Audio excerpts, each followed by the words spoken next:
Mexico doesn't want to be used as backdoor to elude US tariffs. Trump says North Korea talks are underway.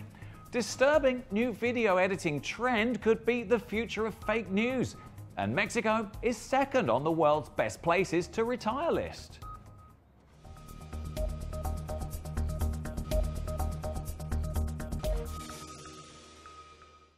Hello and welcome to today's edition of Breaking News Business by Mexico News Network. I'm Elliot Bullman. Let's go to the information. Mexican Economy Minister Ildefonso Guajardo said he had spoken to Canadian Foreign Minister Chrystia Freeland on Monday and would talk to US Trade Representative Robert Lighthizer on Tuesday to see about agreeing a trilateral emergency meeting in Washington today. Speaking after meeting with steel industry executives, Guajardo also said that if the United States imposed steel tariffs, Mexico might seek to mirror the move against some countries in order to prevent them from using Mexico to elude the duties. Teams of trade experts from the United States, Mexico, and Canada have been meeting for weeks to try to narrow their differences on NAFTA. And Guajardo said a total of 10 chapters of a revised deal were now concluded or virtually settled. Guajardo and others have said a NAFTA deal could be possible by early May, but significant differences remain on US proposals to revise content rules for the automotive sector, change dispute resolution mechanisms, and other issues. Over the past few days, the technical teams had, barring some tiny details, finished work on chapters including telecoms, energy, and technical barriers of trade, he said. Guajardo said that if Mexico remained exempt to Trump's steel and aluminium tariffs, the government would consider mirroring any US tariffs on countries with which Mexico did not have a free trade agreement. Otherwise, Mexico could become a backdoor for Asian imports the United States wanted to discourage, Guajardo said. Mexico has a 15% tariff on certain steel imports from countries it does not have free trade with, and the government would need to review whether to raise that duty further depending on what the United States did. In other news, the United States has had direct talks with North Korea at very high levels, President Trump said on Tuesday, adding that 5 locations are under review for his planned summit with North Korean leader Kim Jong-un. Trump also said he's given his blessing to planned discussions between South Korea and North Korea about bringing a formal end to the Korean War, as fast-moving diplomatic developments surrounding nuclear-armed North Korea came into view. Opening a 2-day summit with Abe, Trump took some credit for the rapid developments related to North Korea, whose nuclear and ballistic missile tests his administration has considered the gravest national security threat to the United States. Trump said that South Korean officials have been very generous, that without us, and without me in particular, I guess, they wouldn't be discussing anything, and the Olympics would have been a failure. Seoul used the Winter Games held in Pyeongchang in February as a vehicle to reopen diplomatic talks with Pyongyang. On Tuesday, Trump said the summit with Kim was likely to happen by early June if all goes well. But he added a caveat. It's possible things won't go well and we won't have the meetings, and we'll just continue to go on this very strong path we've taken.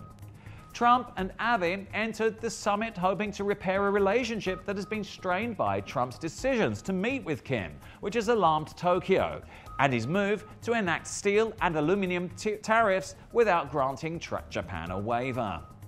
Trump aides acknowledged that they're probing the possibility of the United States re-entering the 11-nation Trans-Pacific Partnership, but emphasized that such a move is premature. In other headlines, a realistic-looking video that seemed to show former President Barack Obama cussing and calling President Donald Trump a total and complete dipshit went viral on Tuesday, bringing attention to the dangers of a controversial video editing technology that many have called the future of fake news. About halfway through the video, originally published by BuzzFeed, it's revealed that Obama had actually not uttered those words and that they were actually said by Get Out director and writer Jordan Peele, whose voice and mouth had been digitally inserted into an original, much less scandalous video of the former president. Peel, BuzzFeed, and Monkey Paw Productions used a controversial but widely available software to make the video, in an effort to demonstrate the dangers of deep fakes, aka digitally manipulated videos that have the power to make it look like anyone is saying or doing anything at any point in time that didn't actually happen. According to BuzzFeed, the video took 56 hours to make, along with the assistance of a professional video editor. The good news is it still requires a decent amount of skill, processing power, and time to create a really good deep fake, said BuzzFeed's news media editor Craig Silverman in a post that accompanied the video. Unfortunately, this technology is already being used by non-experts for nefarious purposes, including inserting the faces of celebrities into pornographic videos, creating in some instances very convincing and disturbing results. Deepfakes are most commonly created with the free AI software Fake App, which was popularized in forums dedicated to the sharing of fake videos on Reddit and Discord, and first reported on by Motherboard in December 2017. The software requires a large number of photos of the person whom the user wishes to insert into a video, so celebrities and public figures, like former presidents, have become naturally easy targets.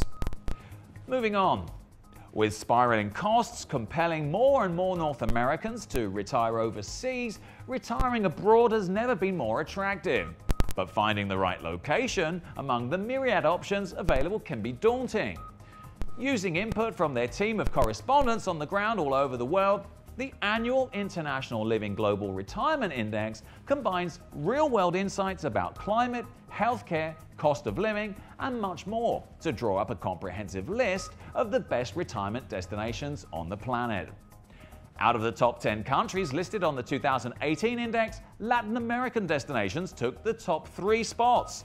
Costa Rica was given the title of the world's #1 retirement haven, followed by Mexico, with Panama coming in at number 3. Mexico could be the retirement spot for you if you seek an adventure overseas, but don't want to give up all the comforts of home. Almost anything you use or consume in the US is also available in Mexico, though how easily available that depends on where you base yourself in the country.